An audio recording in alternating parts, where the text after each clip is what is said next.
आज की इस वीडियो में मैं आपको ज्येष्ठ माह में पड़ने वाली संकष्टी चतुर्थी व्रत की कथा सुनाऊंगी। तो चलिए अपने इष्ट देव को प्रणाम करते हुए आज की कथा का शुभारंभ करते हैं। एक दिन माता पार्वती ने गणेश जी से पूछा, हे पुत्र, मैं ज्येष्ठ माह के कृष्ण पक्ष को आने वाली चतुर्थी के विषय में जानने को अति उत्सुक हूँ।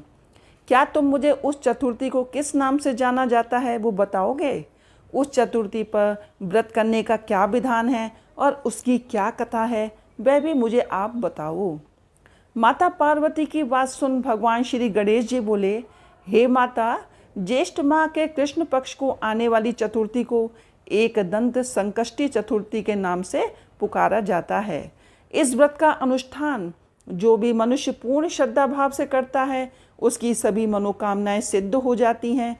इस व्रत में मनुष्य को रात्रि में चंद्र दर्शन करते हुए चंद्रमा को जल अर्पित करना चाहिए और उसके पश्चात मेरी विधि विधान से पूजा करने के बाद भोजन ग्रहण करना चाहिए। इस व्रत के अनुष्ठान के फलस्वरूप मेरे भक्त के मैं सारे कष्ट हर लेता हूँ और उसके सभी कार्यों में आने वाले विघ्नों को दूर करता हूँ। अब मैं आपको इस व्रत की कथा सुनाने जा रहा हूँ, अतः आप इसे ध्यानपूर्वक सुनिएगा। सतयुग काल में एक परम प्रतापी पृथु नामक राजा हुए। राजा इतने महान थे कि उन्होंने 100 यज्ञ संपन्न किए हुए थे। उन्हीं के राज्य में दयादेव नामक एक ब्राह्मण रहा करते थे। उन्हें वेद शास्त्र में निपुण ऐसे 4 पुत्र थे। उन्होंने अपने चारों पुत्रों का विवाह गृह सूत्र के वैदिक विधान से कर दिया था। एक दिन उनकी 4 पुत्र वधुओं में से सबसे ज्येष्ठ पुत्र वधु ने अपनी सास से कहा, हे सासू माँ, मैं अपने बाल्यकाल से ही संकटनाशक श्री गणेश जी का व्रत करती आई हूँ।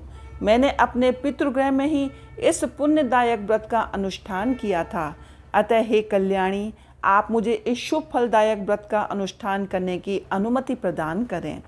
अपनी पुत्र वधू की बात सुनकर उसके ससुर जी कहने लगे, हे बहू, तुम सभी बहुओं में श्रेष्ठ और ज्येष्ठ हो।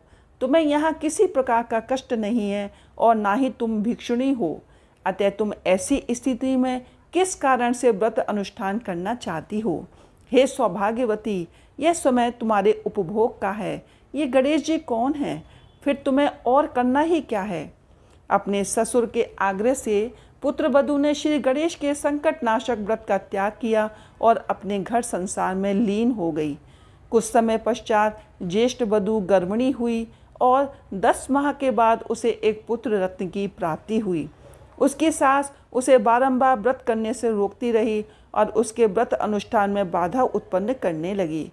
व्रत भंग होने के फलस्वरूप भगवान गणेश जी उस पर कुपित हुए और पुत्र के विवाह मंगल के दिन पर वर वधू के सुमंगली के समय उसके पुत्र का अपहरण कर लिया। इस अनहोनी घटना के कारण पूरे मंडप में हड़कंप मच गया। सभी आपस में बातें करने लगे कि लड़का आखिरकार कहाँ गया, किसने उसका अपहरण कर लिया। बारातियों द्वारा मिलने वाले इस समाचार को सुनकर उसकी माता बहुत व्याकुल हो गई और अपने ससुर जी दयादेव से रो रो कर उच्च स्वर में कहने लगी, हे ससुर जी, आपने मेरे गणेश चतुर्थी व्रत को छुड़वाकर महापाप किया है। यह उसी का फल है कि आज मेरे पुत्र का अपहरण हो गया है। अपने पुत्र वधू के मुख से ऐसे वचन सुन ब्राह्मण दयादेव बहुत दुखी हुए। साथ ही अपने पति के अपहरण की बात सुन होने वाली पुत्र वधू भी बहुत दुखी हुई। अपने पति के वियोग में दुखी पुत्र वधू प्रतिमा भगवान श्री गणेश जी की संकटनाशक गणेश चतुर्थी का व्रत करने लगी। एक समय की बात है, भगवान गणेश जी एक वेदज्ञ और दुर्लभ ब्राह्मण का भेष धारण कर उस पुत्र वधू की परीक्षा लेने हेतु भिक्षा मांगते हुए उसके द्वार पर पधारे। ब्राह्मण वेशधारी भगवान श्री गणेश ने उच्च स्वर में कहा, हे पुत्री, मुझे भिक्षा स्वरूप इतने भोजन का दान दो कि मेरी क्षुधा तृप्त हो जाए। उस ब्राह्मण की बात सुनकर उस धर्मपरायण स्त्री ने सर्वप्रथम उस ब्राह्मण का विधिवत पूजन किया। पूर्ण श्रद्धा भाव से भोजन कराने के पश्चात उस ब्राह्मण को वस्त्र अलंकार अर्पित किए।